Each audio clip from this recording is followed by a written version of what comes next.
Okay, hopefully the sound is back now. I was just trying to calm my nerves because I get nervous at the start of every broadcast. Welcome to the Forbidden History Chronicles. You're here with NinjaCat 111 and Dezert-Owl from the Forbidden History series YouTube channel. I just want to welcome any new listeners. Hi Lynn, how's it going? Okay, I'm just waiting to see you say that the sound is back, because it's all good on. Yes, thank you. Yep, we'll introduce Desert in a minute. I'll just read the introduction and then we'll get on with the program. This is written by Dezert-Owl about 10 years ago, and it's all happening now. Has been happening for a very long time. The signs of the times In essence, Desert discusses the history of the world and how the unseen hand has been running it from the very beginning of time, who they are and how they have founded all of the first great civilizations that are found all around the world, about who the giants really were and the ancient Aryan caste and slave systems, the priesthoods, the anti-gravity V-manners, the earth-based, misnomered UFOs which are man-made, the control of all forms of communications, commerce, religion, mass media, pseudo-politics, etc. It is the grand deception that is used to control all of mankind, and all instituted through the three main religions of the world in particular, used as their grand cover. Their cyber code has been revealed to him because he has become adept within the study of the ancient alphabets, communications, symbolism, religion, custom, law, cosmology and mythology, not to mention the fallacy of today's political science and pseudoscience in particular. He can also define the true nature of their warfare, their shell game of bringing one civilization up for their temporary use and then taking it down for the next 500-year generational cycle, as symbolized by the classical phoenix. Desert can discuss the ultimate in mind control, an ancient art and the financial control, the secret societies and their blood occult rituals, and how they wage all wars throughout all time through the nations that they have created, which are all imaginations, plantations, and mere corporations. They have taken blood oaths to surrender their self-will and mind to their blind goddess, who has demanded our blood from the very beginning of time. They communicate to their minions through the movies, TV, and print media, while he can see, read, and interpret most all of it. It all says that they are using us for our ingenuity, for our collective constructive labour, for experimentation, and in the end they intend to kill us all. They have given us full notice of what they are doing and what they fully intend to do, while all of the general population, the sheeple, they merely go there to be entertained. The New World Order is the Old World Order from the beginning of time.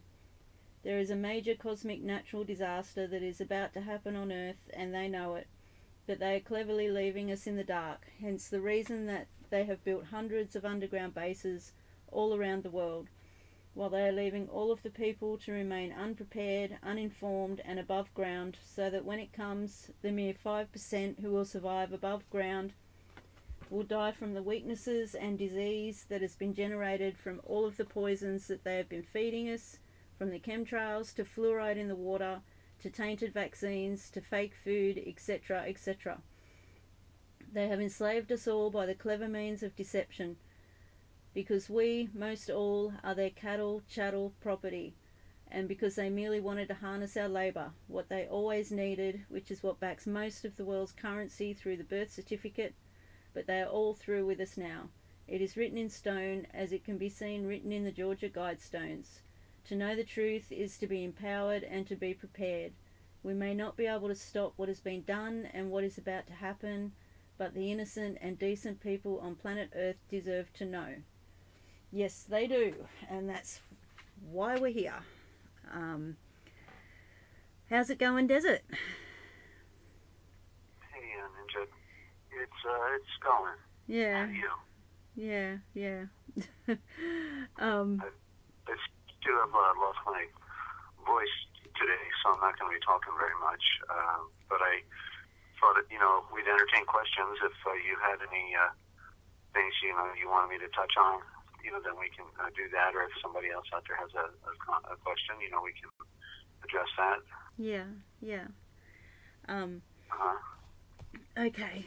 Just let me know when you've had enough. Yeah.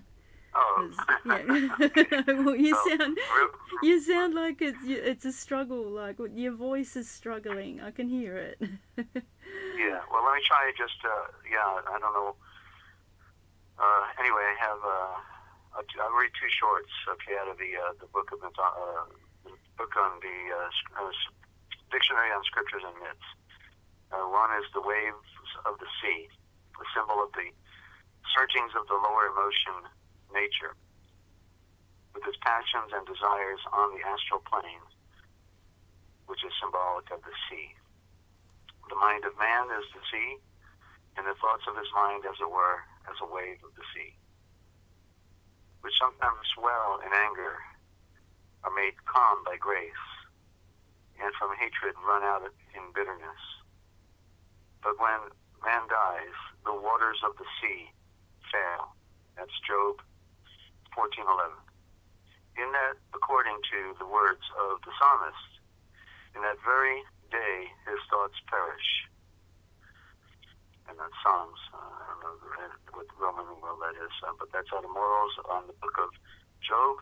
And then one more, the way of death, a symbol of the personality engaged in following after the transitory attractions of the lower life. You must see and read it for yourself. I set before you the way of life and the way of death. That's Jeremiah 11:8. For the Elohim knows the way of the corrupted, but the way of the impure will perish. Psalm 1:6. The perfected soul, or the one who is perfect in the flowing light, is described as immortal under the figure of an everlasting fruitful tree by the waters of truth, while the desires, the impure, are like the chaff which the wind drives away. That is, the husks from the heavenly harvest are dissipated by the Spirit. The outer casing goes away, and inside we find the Spirit, the Asha Spirit. Okay, and so that's a little bit of a read. And then one more. I was reading a bit of out of the book The Mysteries of Creation by Rocco Errico, and he was a friend of Dr. George Lamsa, who gave us the Peshitta Bible from the East in the English, and so they were talking about cause in here this morning, and it's an interesting. Let me see if I'm in the wrong section here. Hang on, I got to put the phone down. Okay, so this is on the cause. It's called philosophical causality, and so there are certain philosophies, metaphysical assumptions, and religious dogma portray God as the first cause. And there was another line I underlined on the other page here. I just want to go back to it. The world has become an object of our minds, and but how do we relate to it is the question. But this is, so back up here, there are certain philosophies, metaphysical assumptions, and religious dogma that portrays God, Yahweh, or the great Elohim, as the first cause. But this is not the thought of the creation account. The author is not writing of a first cause, in quotes.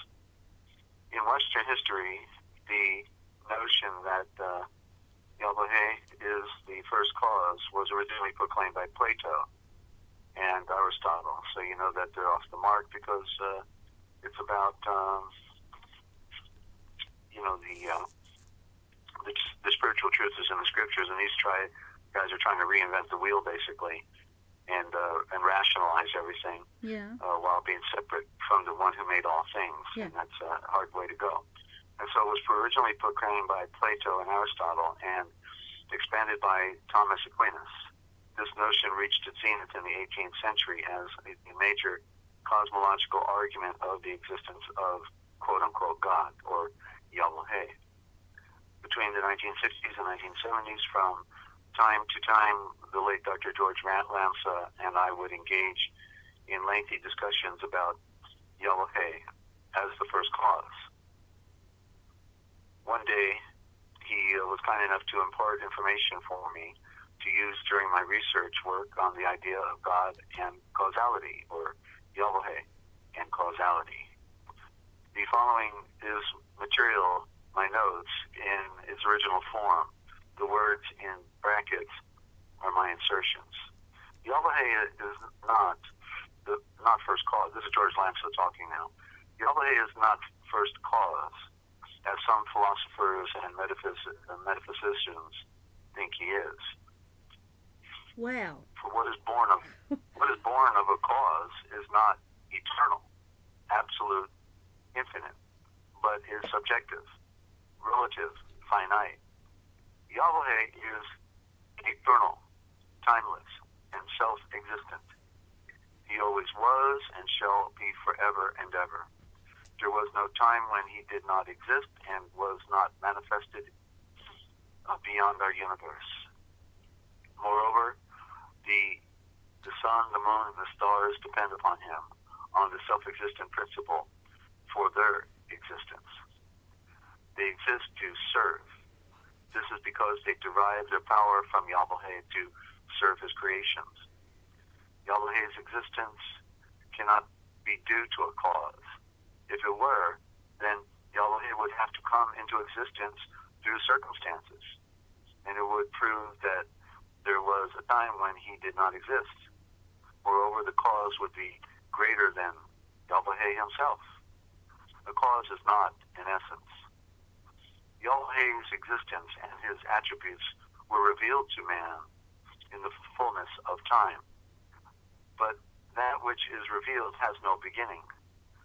Since ideas are born in the fullness of time, they seem to have a beginning, but in reality are eternal, timeless. On the other hand, that which is eternal, timeless, and changeless cannot be comprehended by that which is caught in time, and therefore changeable. Moreover, a substance or an essence cannot be defined nor attributed to a cause. I'll read that again. Moreover, a substance or an essence cannot be defined nor attributed to a cause. Thus, if Yahweh or the universe was the result of a cause, then what produced the cause? And if Yahweh were the result of a cause, then Yahweh would have no intelligence, and the cause would be greater than Yahweh. Then Yahweh would have derived his existence from the cause. And then a footnote, see Ernest S. Holmes, Your Invisible Power. Truth has no cause, and there is no effect external to it. Okay? Truth has no cause, and there is no effect external to it. Concluding, Dr. Lamser concludes his thoughts with this idea. For as a cause is the result of an effect, so an effect is the result of a cause. I think a tree produces a seed of its own kind, and a hen produces an egg because there must be a pattern first to reproduce itself. And so that we could close with the maxim, so therefore everything that has a beginning has an end. But that which has no beginning has no end. That is Yahweh, and he is not the first cause. He produced the cause and effect. That's the wow, by the way. Yeah, that's the thing.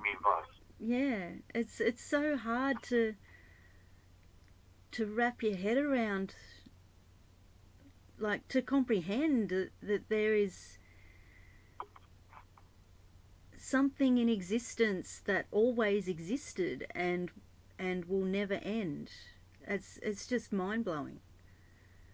Yeah, well, the beauty is that the offer has been made to us that we can go on in a paradiseia that is beyond anything we could ever imagine. It says, "Mind has not seen or ear heard the thing that Yahweh has prepared for those who love Him."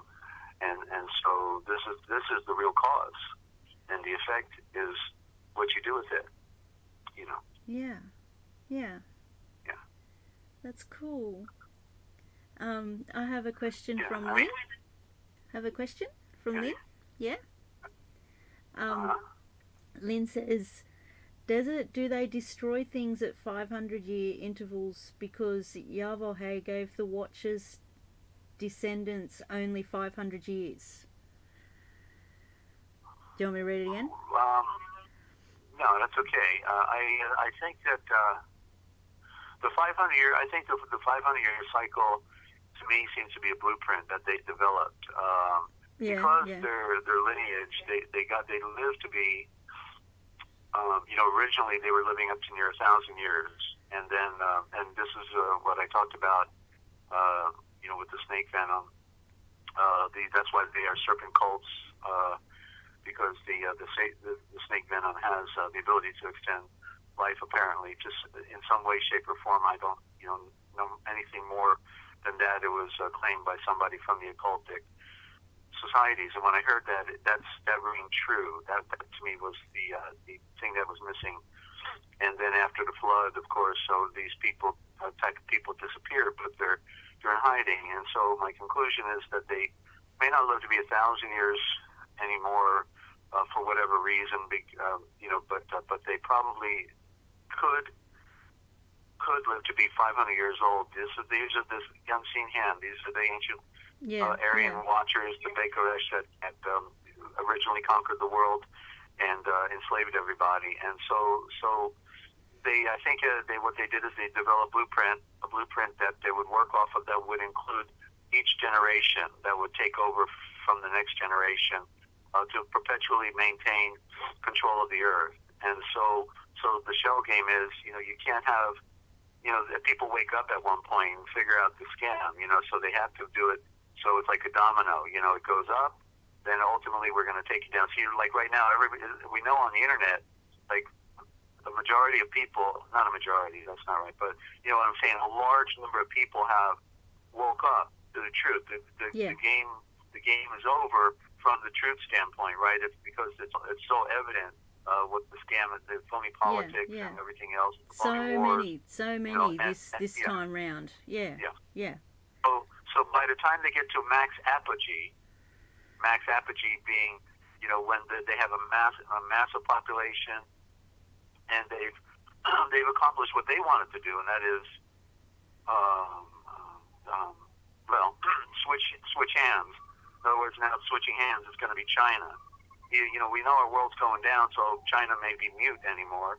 But it was the same with the Persians and the Greeks.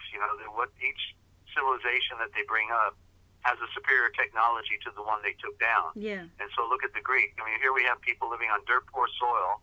A guy that's 20 years old, and they call him a military genius. You can't be a military genius at age 20 or 22. No. He was being orchestrated and used for a purpose by the unseen hand. So their weapons in Greek, look at them. They look like super frightening, with their Greek masks and their long lances that they had and everything, and they whip butt on the Persians. The Persian Empire was the biggest empire in the history of the world, and conquered Babylon, and therefore, so when you look at the patterns, I'm not saying it's exactly 500 years, but it's within a give or take on that timeline, and that's where this, I think, that the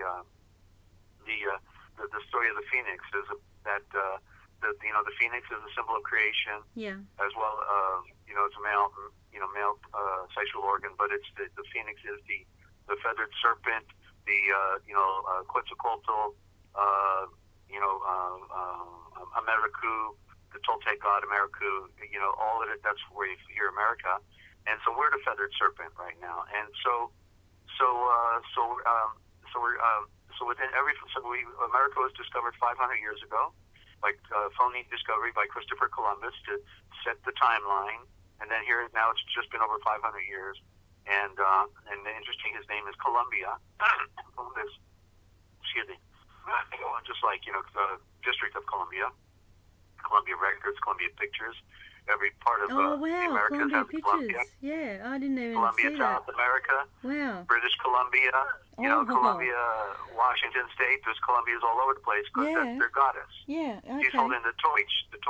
Yeah. And that's the torch of the Aryan race. The Teutonic torches. It goes back to that thing. So so it's a cycle that when you look at how history has played itself out, it pretty well fits the bill. There's a lot of confusion in in Europe, in medieval Europe, because it was the Germans coming up, and then as well there was a lot of battles in Europe But we're talking about these classic empires. We can see the patterns, other than the first one, because the first one, being Meitzar, falsely called Egypt, I had a longer life cycle, but then Babylon soon came up after, and then you had the right hand, left hand, and then, and of course the Hittites as well, during the period of about 15 BC, 1500 BC to 1200 BC, in that range, and it was forgotten about in history, other than it was preserved in the scriptures. Only the academicians don't want to admit, that those are the Hittites of the great, civilization in what is now Turkey today. And so a lot of deception, but we have to leave no stone unturned. It's a constant work to have these things unravel. But Yeshua is the revealer. When you're, serving Yeshua, then he puts you at the right place at the right time to see something. For me, to know, I don't want to, be a warehouse of information. What I'm wanting to do is to know the old proverbial axiom. Okay, who are we? Where are we? When are we? And why are we? And I knew, why we're here was to identify with our Redeemer. And then, but then, how do we unravel this mystery that is deceiving us? What is the nature of this beast that is running our world? So that's what the big journey was all about for me. Discovery. It's a thick wick, but I'm overwhelmed.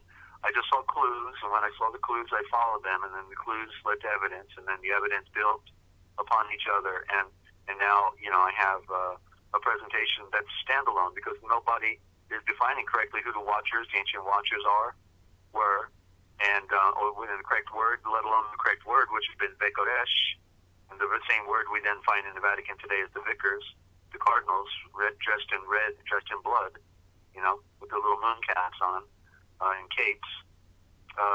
Capius means the power to take. That's what a cape means. They all wear a cape, and they got the power to take, and that's what they do. They take the lives of babies and children and adults and play any game they want to play, and they have a real sovereignty, in what they do, because the criminal element is running our world. Desert, you just reminded me of something I saw. Just quickly, Lynn just said 527 years since 1492, sorry. 527 years since 1492. And she says, thank you, Desert. You're welcome, Lynn.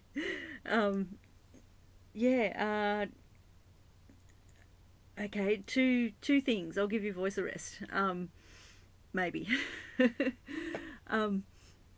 The first one, also to do with the 500 years. I was thinking also as a backup, so that one generation would overlap the next one a little bit, to leave no room for error, because they wouldn't want to have a gap in between. Oh, well, certainly, yeah. It's not so finite. There's overlap between these families. Yeah. And I'm not talking about the 13 Illuminati families. They're just another front. I'm talking about, at the very core, the Aryan family that is at the very core. How many there are, and where's their main operation location? Your guess would be as good as mine. I think they're satellited. I don't think they have one central location. I think they're in Switzerland and Burma, in India, northern India, around Delhi, and that's where the Aryan evidence is the strongest, up in Delhi, and then also in Tibet. The priesthood, the priests protect the great technologies in the mountains and the caverns. The treasures of the world are in those mountains, most likely. And Wow. Sorry, were you going to? Oh, that's right. I have a couple. Well, later on, when you're good, I got a couple words. I got a couple good words. I got like this. Okay. Just a quick comment. When you were talking about, I don't know. I never know how to word things. You've done pretty good so far.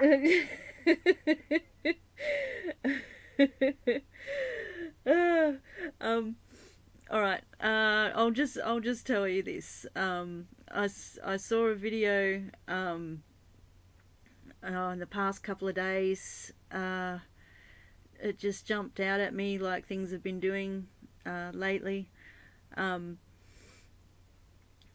They apparently are. They mentioned China as well, using aborted babies and stillborns. They're microwaving. They're microwaving them and reducing them to powder and putting them in pharmaceuticals. That's what I saw, and that it's just it's shocking but not surprising. Yeah, it's disgusting. I just wow. My jaw was on the floor when I saw that one. It's like, wow. Yeah. Yeah. Okay, you want to digress from that? Yeah. We don't have to dwell on that. No, we're not going to dwell on that. They've been consuming. They've been consuming life. From day one. It's just. So okay, so I have the Epic of Gilgamesh. Yeah. And in the Epic of Gilgamesh, rather interesting, because I've never read it before to my knowledge, and I knew I had to in order to learn a few things. I was especially dealing with the issue of Genesis and how things started, and compare the story, and because there's a lot of information that's out there, and which is true and which is not, so I've got to keep turning pages here. So rather interesting. I'm on page 28, and it says in this underworld. And by the way, this is another word that's defined. Okay, the underworld is the earth. Yeah. Okay, the underworld is the earth, and because the above world is the sun, as you can appreciate, we talk about that. And I just saw that really, just within the past couple of days. It's just this, the way we see things is not the way it really is. Just like, okay, another word for Earth is the bottomless pit. The Earth is a bottomless pit. It's a seed. Yeah. The sun is a seed. The moon is a seed. They're all regarded as seed because they're round. You see?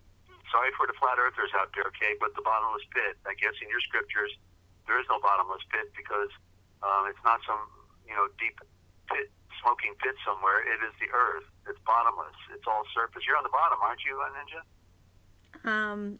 As far as I'm aware, yes. Well, okay, but yes, the other day you said I was on the bottom, right? I was joking. Right. No, well, so wait a minute. So neither one of us are actually on the bottom. We're all on the top, right? Yeah. No matter where we are. Yeah, we're on the surface. Yeah. That's right. Yeah. Okay.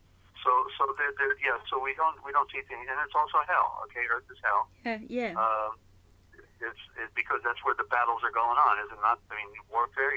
We want to call warfare. Yeah. Even people that don't know the reality of what's going on. Even people that are still asleep refer to the earth as hell. It's like, I've heard so many people, are we in hell? Why, it's so bad here. Are we in hell? And they don't know that they're right. Yeah. Even though the words are wrong. But yeah. And so anyway, I just wanted to qualify that.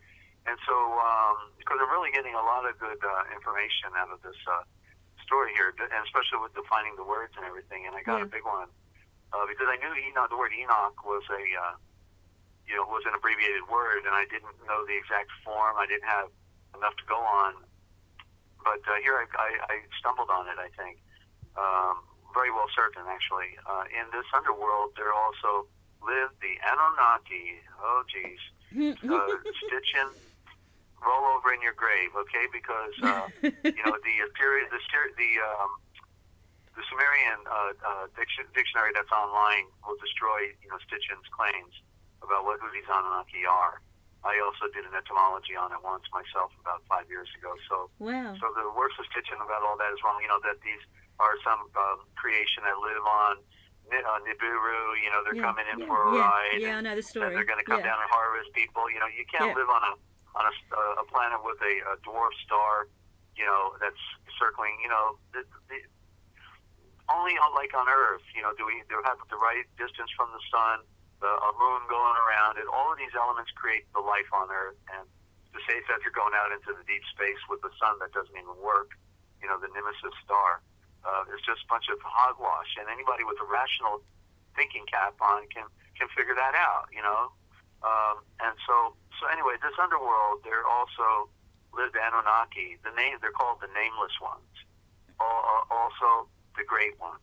Okay, well there you go. Now we're getting something going on here with the word. Yeah. And who once like Eresh Kagal lived above with the host of heaven. So there it is. They once were living in the sun. They were the sun gods. In other words, they fell from the light. This is in reference to the Aryan race. So just like the Watchers has been the story has been mistold. Here, the Watchers are the Anunnaki in this story, and it says that they once were above with the host of heaven, and that means in the throne of the sun, where Adam was for like 3.5 billion years. While Yeshua made all things, Adam named all things. It's right there in 1, 2, and 3 of our chapters of Genesis. It's been a little convoluted and a little watered down, but you can still see it. Okay? So lived above with the star of heaven, but who through some misdeeds, here's the clue, were banished to be judges of the underworld. There's the earth. Wow. Okay, the underworld.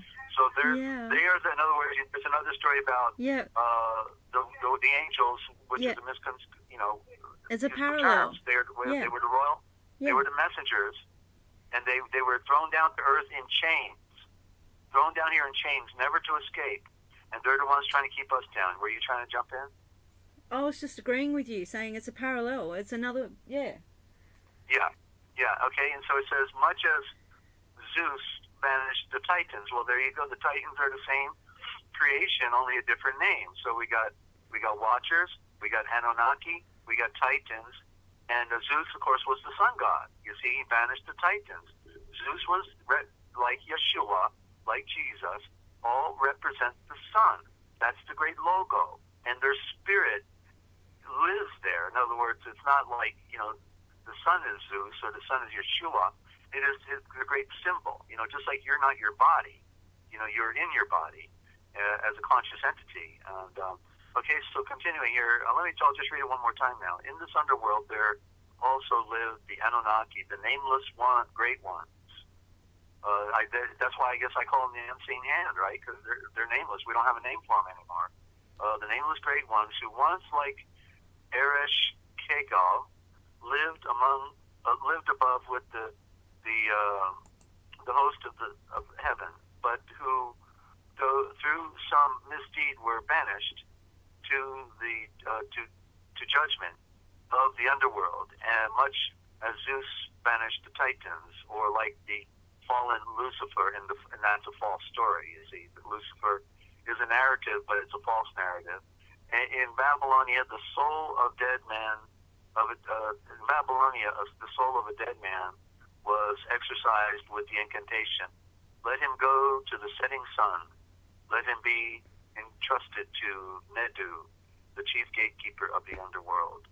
Okay, and I didn't need to read that part actually, but so there you go. And so when I was reading Anunnaki, I was astounded because, you know, there's a real enigma within our scriptures in that there are two Enochs. The first one we see is the child of Cain. Okay, and then we have the seventh and or the eighth from Adam, depending upon whether you include Abel. 7 and 8, and there's a reason that fits that bill, because the first, you know, and the last, you know, the 8 is the number of return, 7 is the number of perfection, and in the 7 we find the vehicle for returning, which is the perfection of light. And so what's interesting is all of a sudden I realized that it looks like that this Enoch, which is a code.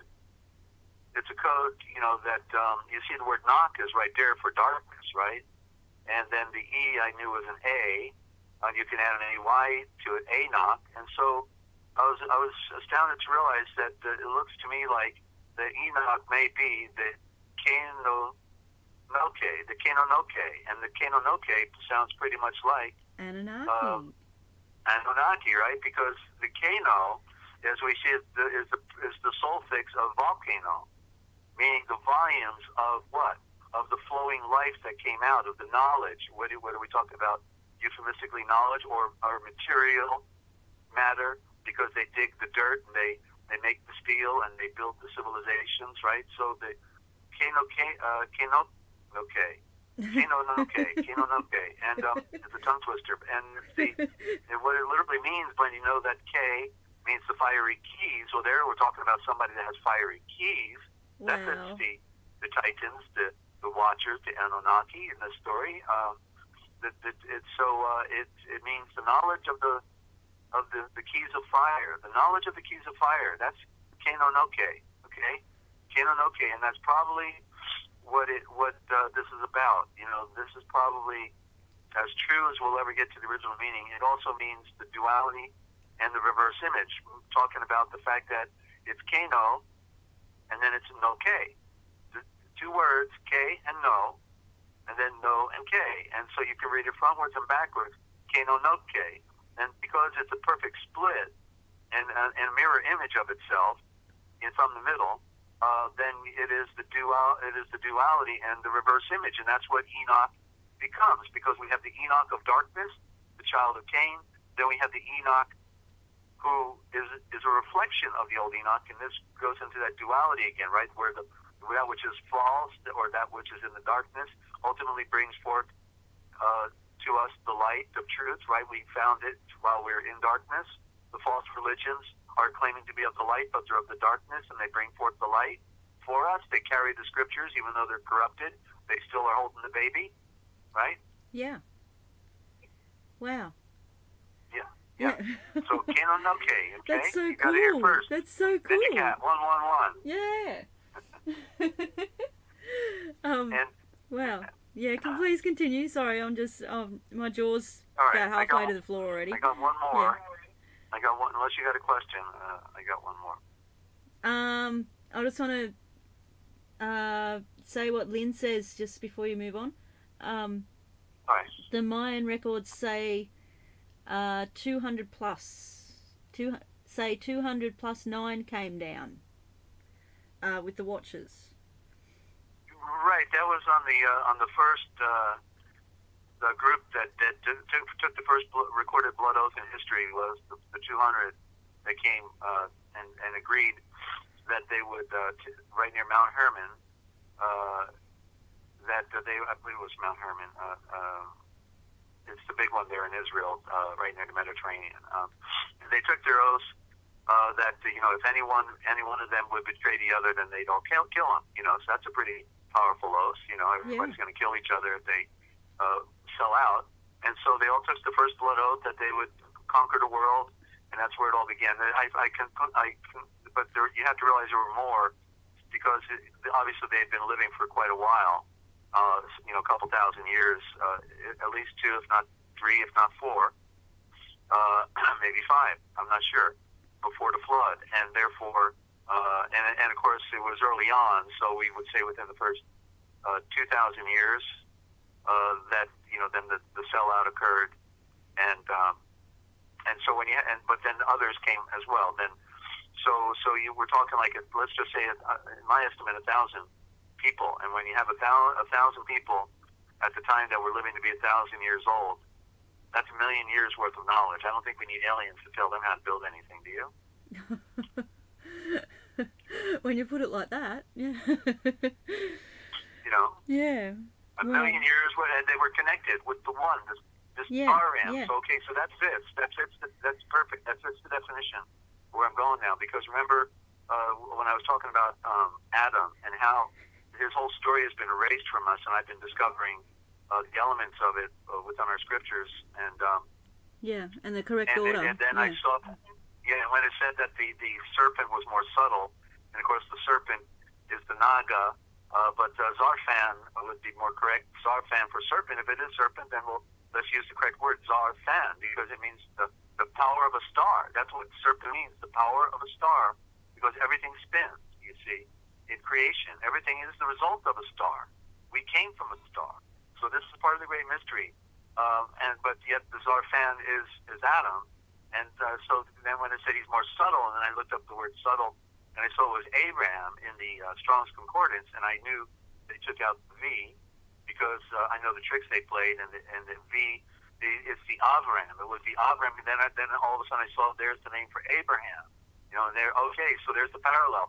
Abraham is the beginning of something great after the flood. He becomes the beginning of something new, and so he's the same character type as Adam, you know, as the first of the Aryan race.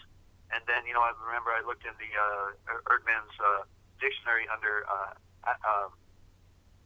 Aram, which is correctly Avram, and then in there, remember the last time we talked, it said it was a tribal. Didn't I tell you last time that it was a tribal leader that had the title Avram? So there were many Avrams. You remember that? Yeah. Okay. Yep. Yeah, I'm sure I talked on the last program about this. And yeah. so here it is. But because they abbreviate words, we have to wait until we can finally have revealed to us what they took out. And Avram, meaning that it was a tribal leader, and therefore that fits perfectly with Adam. That fits perfectly with Abraham. Then what is missing in the power? Because it was a power letter, just like you know, Adam was 3.5 billion years in the throne of the sun with Yeshua. We have Abraham was 3 days and 3 nights in the fiery furnace in Babylon with Nimrod in the book of Jasher. Oh, that's pretty parallel, isn't it? So what would symbolize the fire more than anything else but the lightning, right? And the T for sacrifice in front of it, right? The TZ. And so when we put the TZ correctly where it used to be, and they switched it out, and it's across the board. Okay, you won't find it anywhere. It's across the board. I know the game. As you know, I've been doing this a long time, and the Father reveals these things. So the Avram, get this, is correctly, and I give backup to it, is the Zavram, R-A-M. You know a ram, the ram, you know, the classic bighorn ram. They're at the top of the mountains, aren't they, Ninja? At the very top yes, of the world. Are. Yes. They walk on sheer cliffs, so steep you couldn't walk on it, but they can. Yeah. These big creatures, you know, and they're up there butting their heads together, making a giant lightning sound, you know, with they're on top of the world. And so, what do you think the word Zavram is today? Zavram. What do I think the word is? Do you hear it? You should be able to hear it in the word Zavram. It's what we all talk about when we talk about freedom. I can't even think right now, does it? Oh, no. Sovereign.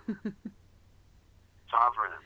There's the word sovereign. The head of the tribe is the sovereign. Yes, okay? Yes, I hear that word a lot around. So that's how they online. tricked us, you know. So, yeah. So Avram. That's why I found the V, because Abraham I knew was the same word as Aram, and therefore, you know, one word is the same as the other. They just took out one letter, and it's Avram. And then when I saw the TZ, the lightning for the Z, the T for sacrifice, because that's what the leader is also doing. He's serving his tribe, and so in one sense he's a sacrifice. That's what Yeshua did for us, right? He became a sacrifice for his tribe of creation, and in order to save them. So the TZ is the lightning strike. Also, you could put the Z on top of the cross, and you've got the serpent, basically in a power stroke, in a power symbol with the Z, the TZ. That's why they're together. It's a power combination, and so the Zavram. So there it is. You heard it here first. One more for the record today on the Forbidden History Chronicles and your program, Ninja. So it's amazing to see these things open up. You know, it is. I can't begin to tell you what it was. To have this. revelation.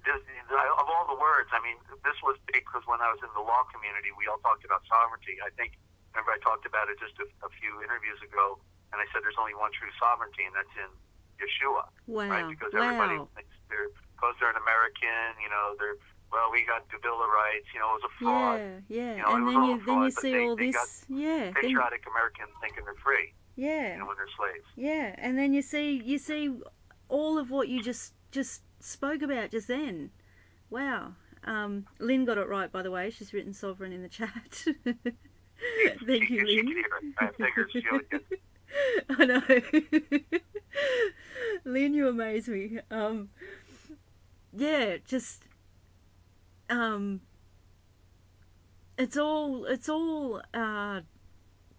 It's all right there. Like, it's all right there in front of us, but it's taken you a lifetime of work to put it all together and show us the parallels and the repeating patterns in the stories. And wow. Yeah. Well, I look. It is like, I can't tell you the feeling it is when it reveals itself, and it's Yeshua that is shining down the ray of light. So it's not me. It's just that I have surrendered, to this mission, and I wanted to know. It was, for my own discovery, because he made me so inferior that I had to do extra work to work on my, my own, character for what my parents did or didn't do to me or for me. It was a major work to have to, work on myself and have to put on the light of truth, and to separate from false narratives, false traditions that offer you life but give you death. And so it's the Father's will.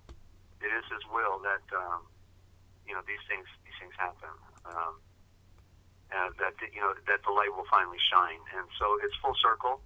It shows that all the weaving and wiggling they did, their little tricks, little boy tricks and everything they tried to play, ultimately are defeatable by the power of the great serpent, the cobra, which means the supporting power, the cobra, the co-support, our sun, which is symbolic of the spirit, the great spirit, that because he'd been here from the beginning and the end. He didn't miss a trick. There's no trick he doesn't know. That while the black serpent, and it is a servant, okay, because it's here to serve us. If we know the truth, if we already become Zovran, Zavran with the Zavran, we have to put that on. Then ultimately, it shows that right through the timeline, down through time, the white serpent reveals. But the black serpent is taken away. That's a simple way to, put it. But when Adam and Eve says, "Well, if we do this thing, then we will know about." It said good and evil, but the truth was it said sun and moon, because they are both proverbial serpents, the dark serpent and the light serpent. And so anyway, I just wanted to share that with you today. That's about all I have. If there's anything else you want to talk about. There is something that I've been wanting to ask, but don't really know how. But I'll give it a go. Okay. It's about prophecy. How Yeshua made a point of saying things or doing things so that it would play out as it had been written, if I'm explaining that right. And it made me think, has that been put there, like, in the story to warn us, like give us a demonstration of what goes on with the predictive programming and the false prophets and all that sort of thing. Like they have to tell us before they do anything, and then we see it play out. Like they tell us everything in mainstream media, like on the TV, or with a big Super Bowl ritual, or however they want to do it. Like they tell us first, Yeah. and then we see it playing out, and that's a parallel. So was that a warning, or are they just copying, like mimicking? Okay, just pull the set. I got all of that, but the first part I somehow missed the essence of the question. What is the parallel between Yeshua doing or saying certain things, so that it would play out as was written. Okay. Yeah, and the opposite, like with the deception, they tell us first. Yeah. Right. Well, there are patterns. First of all, because it seems like it's not an easy answer sometimes, but it's not an easy question either. Well, there are patterns, and when I was seeing patterns, I was questioning, okay, who's responsible for the patterns? You know, is it the occult? You know, the wicked, or is it was it Yeshua? Yeah. Who was Yahweh? Was he the one establishing the patterns? And I looked at him for a long time, and then finally I'd say, well, no, it's got to be, you know, here this one is the bad guy. So it's like easily, you know, to talk about it in certain words. You know, the words that we found, like the word toilet, which means pretend light, or you know, and awake. Means to go to a funeral, or good morning, you know, means to, you know, wish somebody died in your family, to, you know, all these negative words that they've given to us. Jesus, you know, meaning ye pig snout, you know, in the etymology. So all of the, you know, the pathetic. So we know that these wicked, you know, followers of the Babylonian Talmud, Masonic Talmud, have engineered it, and so that was their party. You know, they had a party on us. But then there's other patterns that. So like when I'm working in the words, so I'm having to read two different codes. Yeah. I'm having to read the code of the occultic, the little boy game, and then I have to read the original code, which I shared with you in the word Zavram, right? Zavram, because it took a long time to develop to be able to see the primal roots. The AV is a prime root. They want us to think it's AB. You know, they even put it in the law dictionaries. Ab initio means from the beginning. But once I knew the B was a corruption for the V, a cover, boom, you know, it's fixed. No problem. And so once I see an A in a word, and it's got the word ram, you know, the second part, well, I know there's a V in there because it's the star ram.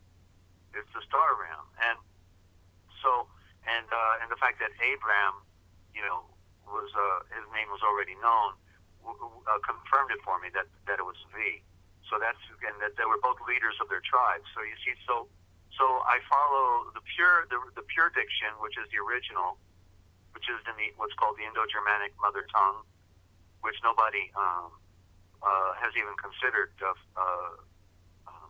going for, because they're all stuck in the Greek and the Hebrew, or the Aramaic, because the what's called Syriac today, or Eastern, also the Eastern Aramaic, the Syriac is the West, are all engineered Strangulo-Demotic script by the Roman Empire. So they stole all the original letters. That's why they stole Ninja these original letters that I now read as pictographs, as hieroglyphs, hieratic symbols, because they tell a story. That's why they took them even out of the Greek. The Greek was always capital letters, but then they switched it out to these funny little squiggles in our Strong's concordance. Why did they have to change out the letter systems in both the Eastern world and the Jerusalem and in Greece, and because they didn't want us to look at these letters I'm talking about. Okay, that's the reason, because they are enlightening. They are words by themselves, pictures with a big statement right in your face. Yeah, I'll be getting to those symbols one of these days and talk more about how to read those, because it starts by reading the symbol. Yeah, because I'm better with pictures. I'm better with pictures, so I look forward. I'm better with pictures. I think in pictures, so I look forward to that. So. Okay, so the action was with the occult.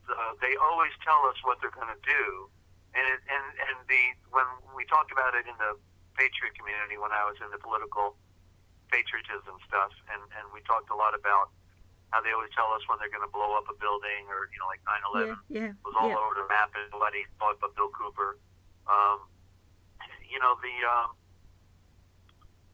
They tell us so that, I guess, in the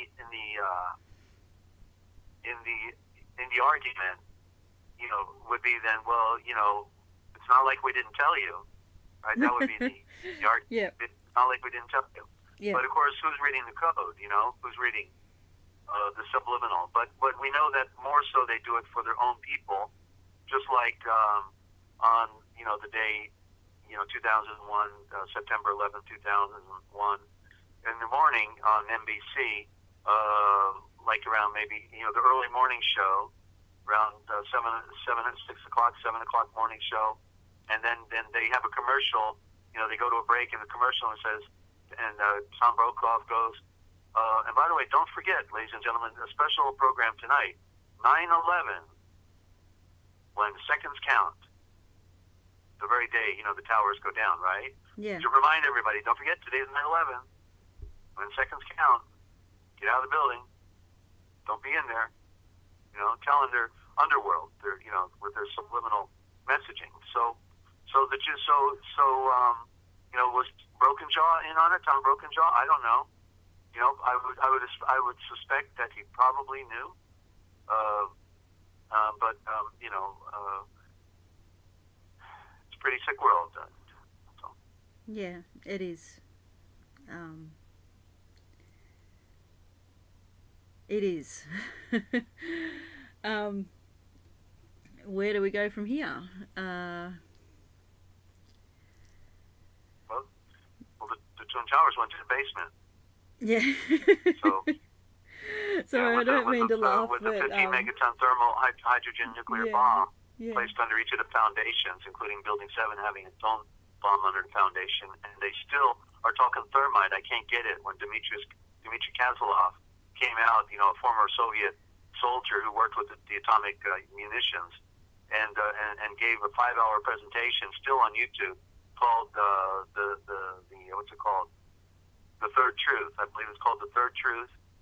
And Dmitry Kozlov on the Third Truth interview, 5-hour interview, and go watch it, because they threw a little thermite in the building so that when people saw bleeding steel, coming out one side of the building, or maybe 2 or 3 sides somewhere, they all said thermite. Well, the whole building didn't melt; it evaporated into powder, and that's what a hydrogen bomb does. Yeah, I watched a VHS video on it a few years after it happened, and I can't remember what it's called. Like, I no longer have the video; it's gone. But it was very interesting. Like, they showed different camera angles to what were being shown on mainstream, because we had it playing over and over on repeat on TV here for 1 or 2 days non-stop. The word surreal was the key word. Yeah, and watching it from different angles on this video that I had, it was obvious. It was so obvious. You could see the building you could see the explosions, and you could see the building sort of crumbling like a oh, I can't think of what it's called, musical instrument. No, I can't think of what it's called, so there goes that idea. But yeah, it was just falling on top of it, like you were saying about how it turned to powder. That's exactly what I saw on this video.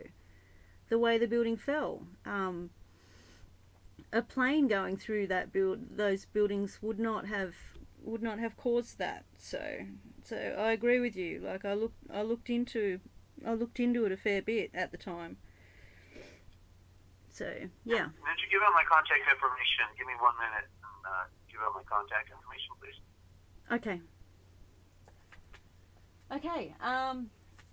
You're listening to the Forbidden History Chronicles with NinjaCat 111 and Dezert-Owl from the Forbidden History series YouTube channel. If you're new to the program, I highly recommend that you go back to the beginning on Desert's channel. All the links are in the description on every one of these live streams, and listen from June 21st last year. That will help you catch up and understand more about Desert's work, and it's really great to listen to, very powerful. Excuse me. If you'd like to donate to help with the transliteration project, any size will do. You can go to www.therealpublicradio.net. That's www.therealpublicradio.net. And there's PayPal there, and you just hit the donate button. In doing that, you will receive some PDF copies.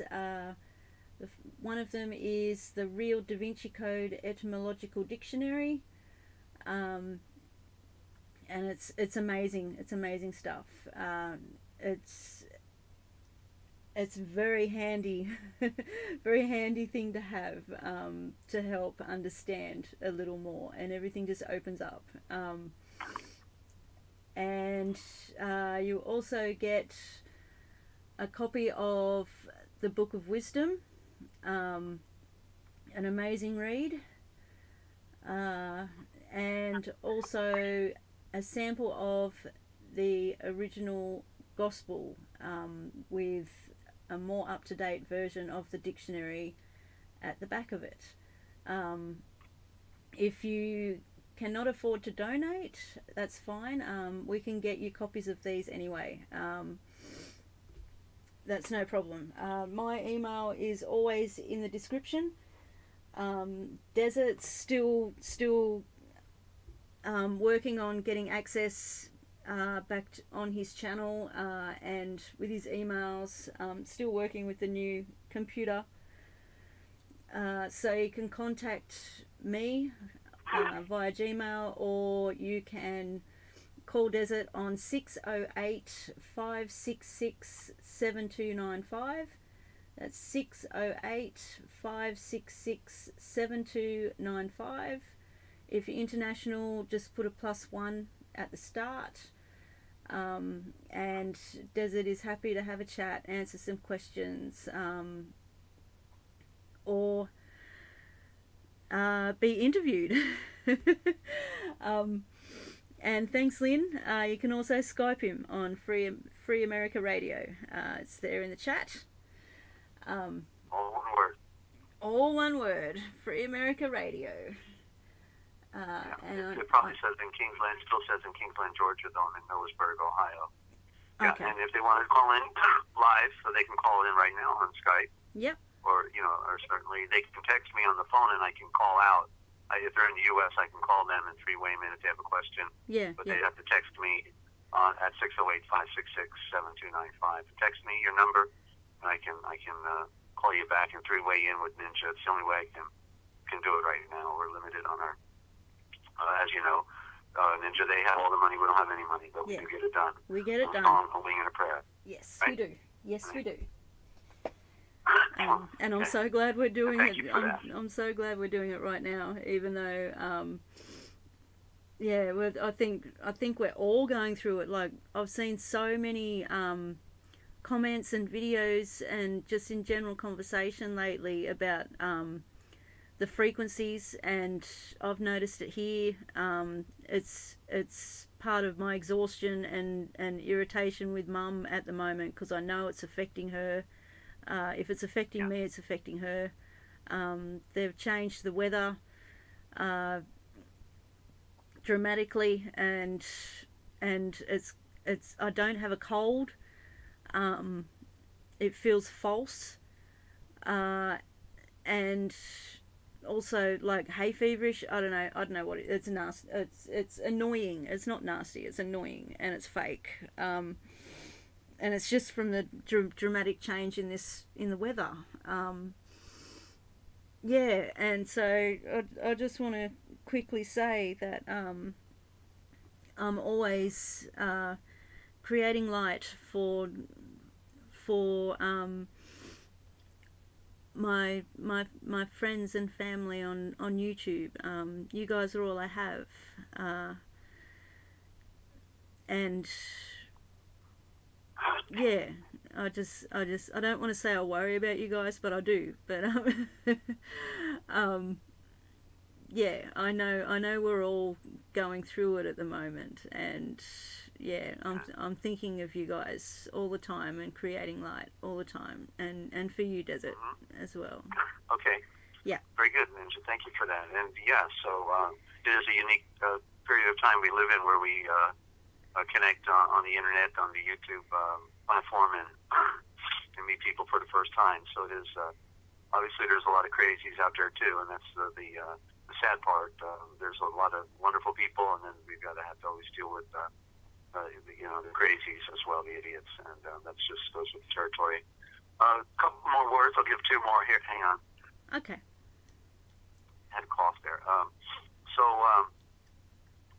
Okay, so the word Levi, which was in the tribe of Dezert-Owl. It was one of the 12 primary tribes, and it was one that was not allowed to have an inheritance in Dezert-Owl. They did not have real estate because they became the priesthood, and so the priesthood is separate. It is separate.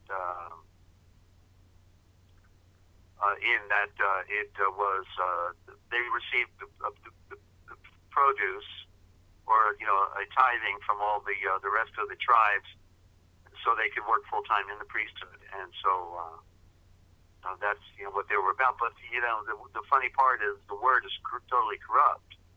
The L and the V are correct, but the E and the I are the code of the corruption, and so. The correct word is the I represents the Y primarily, but the word would be spelled like this: Lavay. Okay.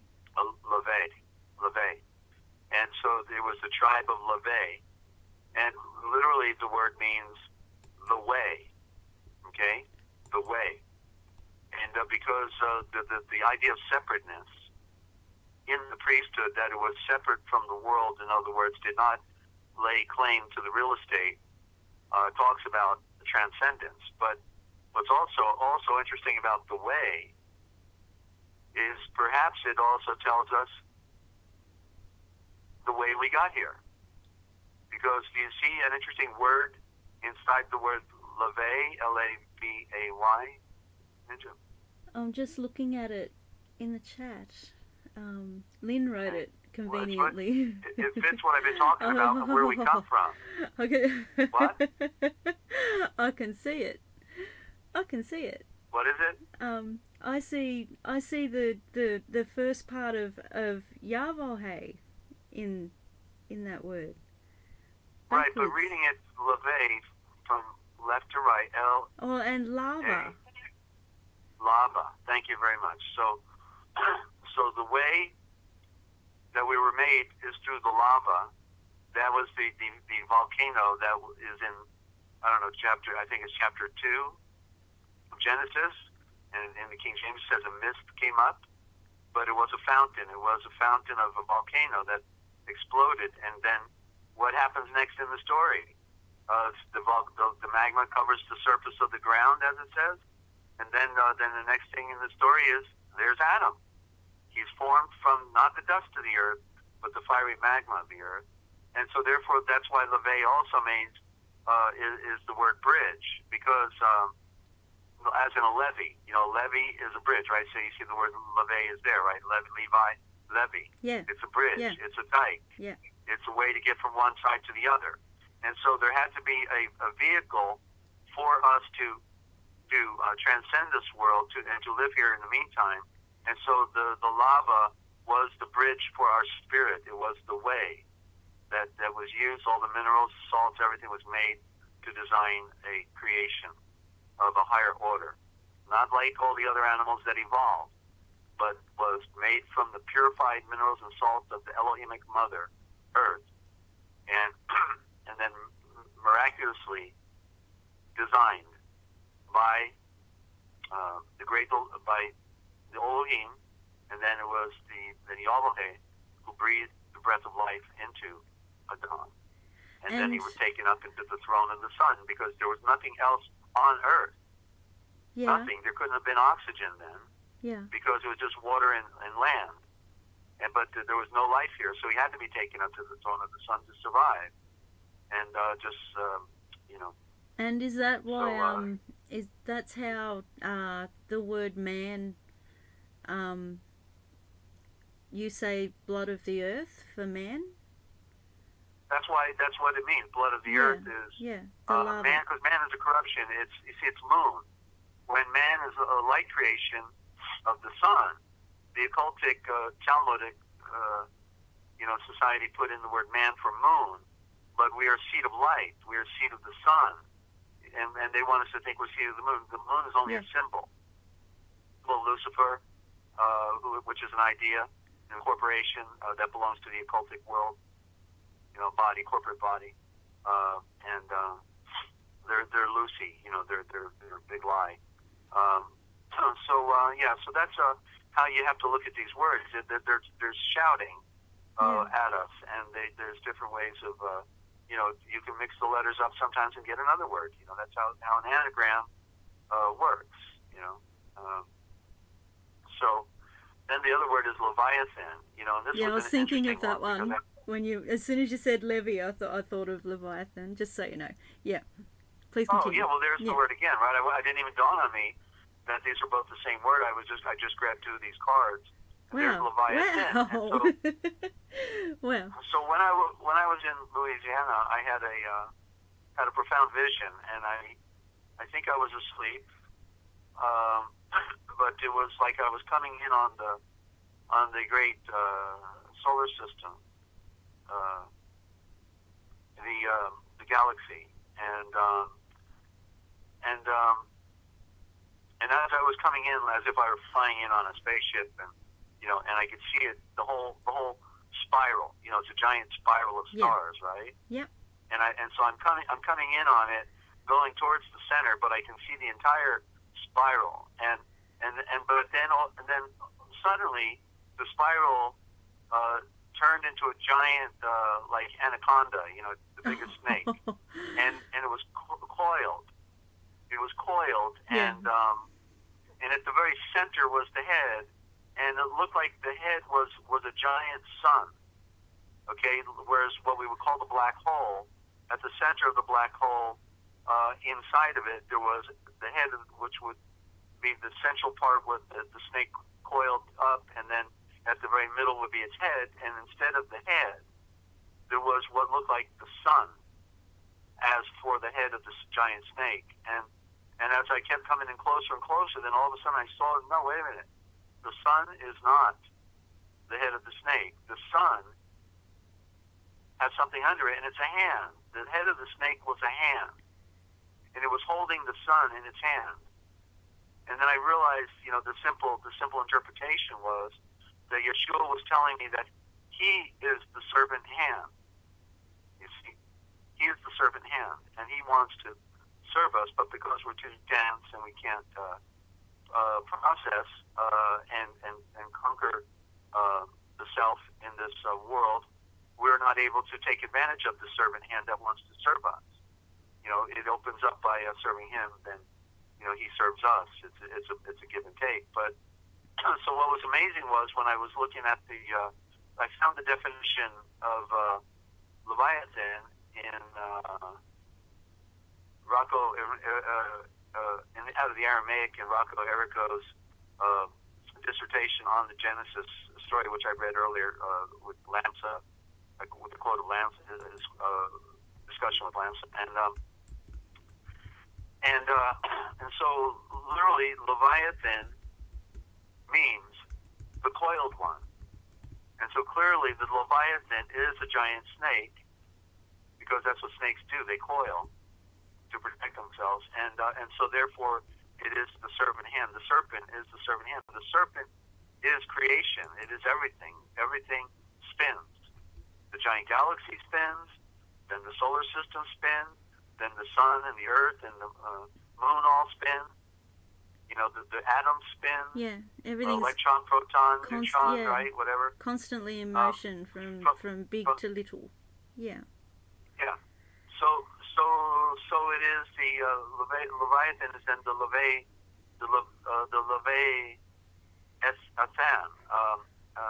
I think the word Nathan is there because Nathan is the most misused word, but there may be the missing letter N, and it may be Leviathan, and that's a story for another day. But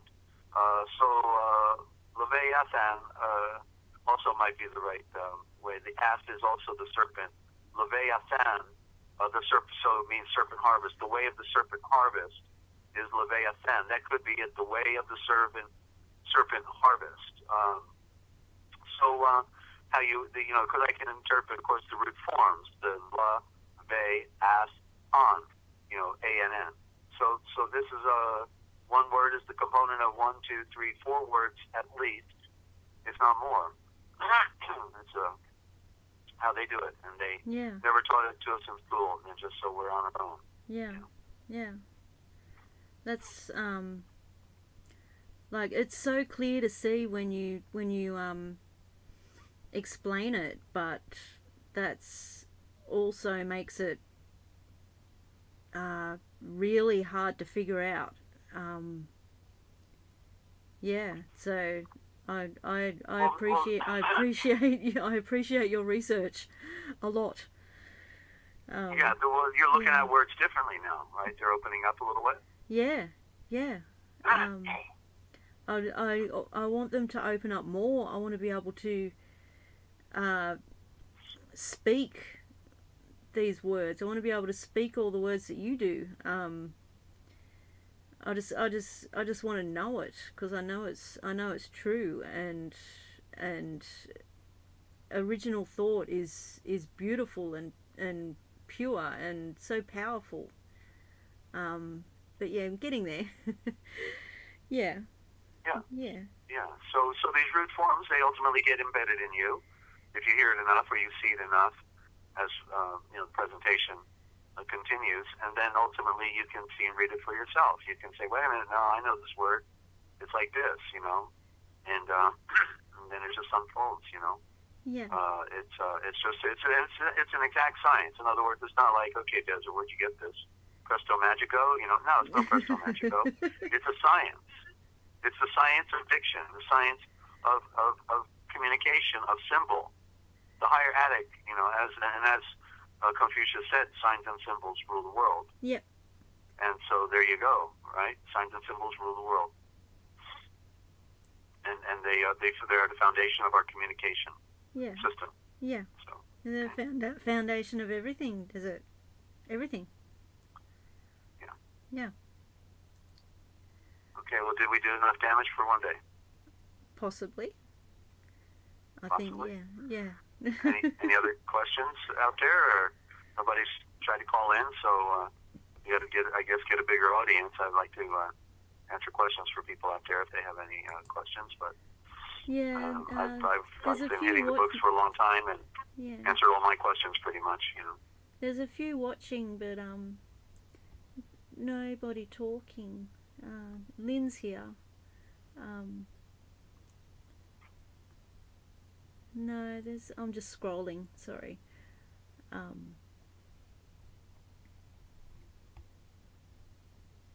No, I think we've just about... Oh, here's one. They say today only 800 people hold all the world's wealth.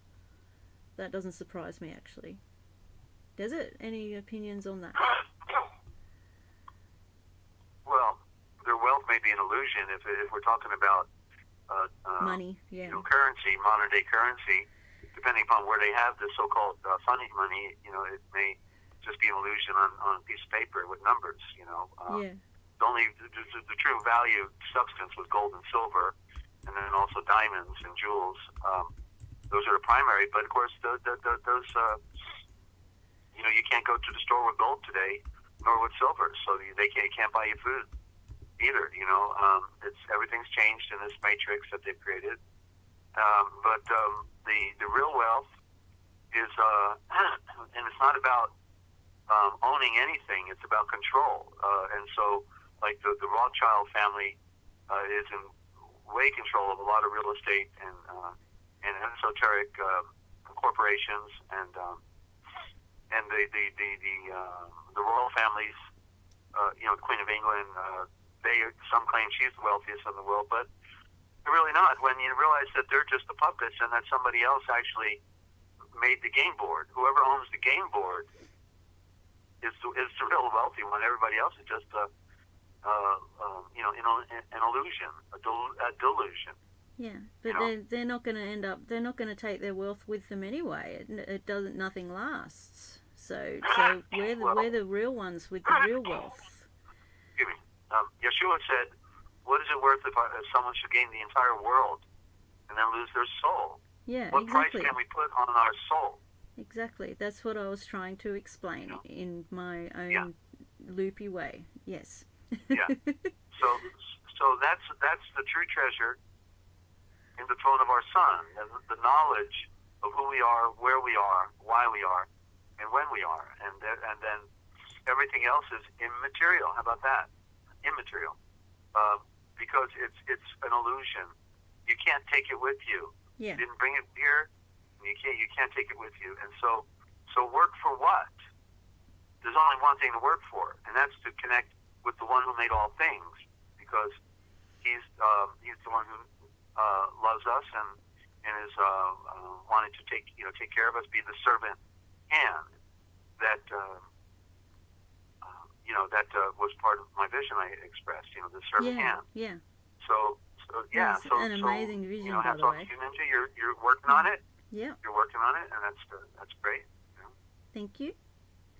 Okay. I just want to say out loud hello to Take and That Way.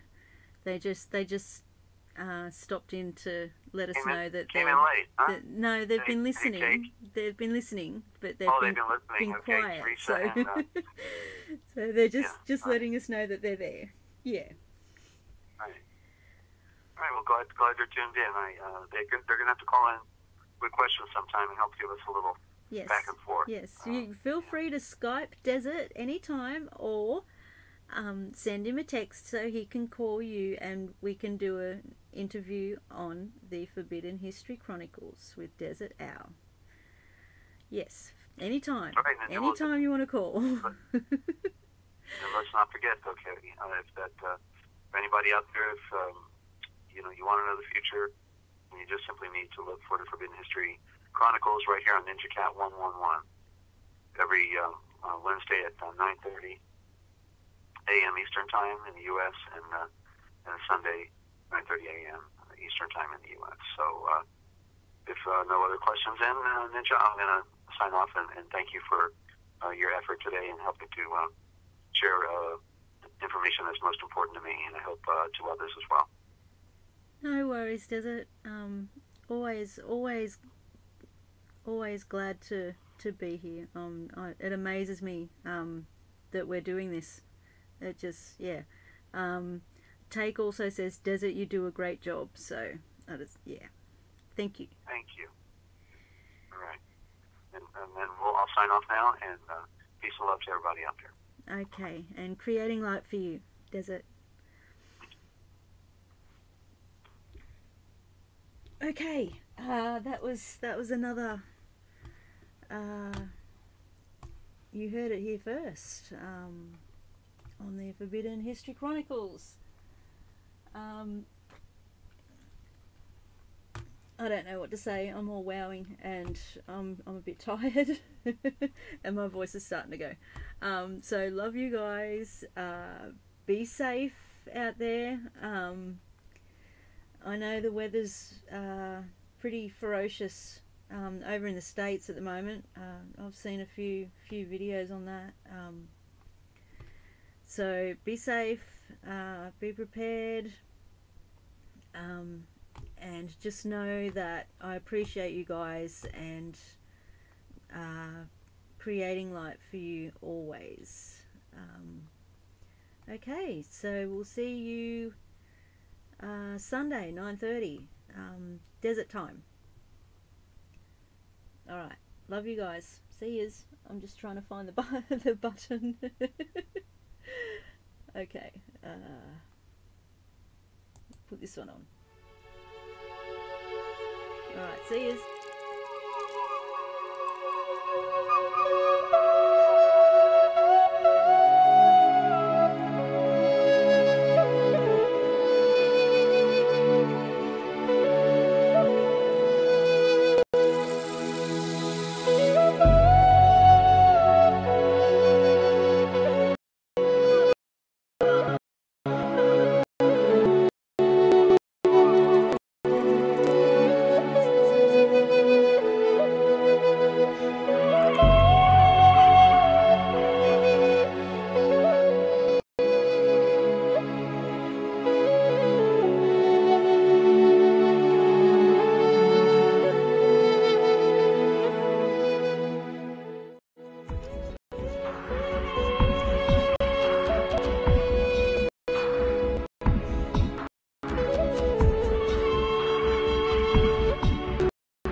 yourself. 2, to log your home on the conference.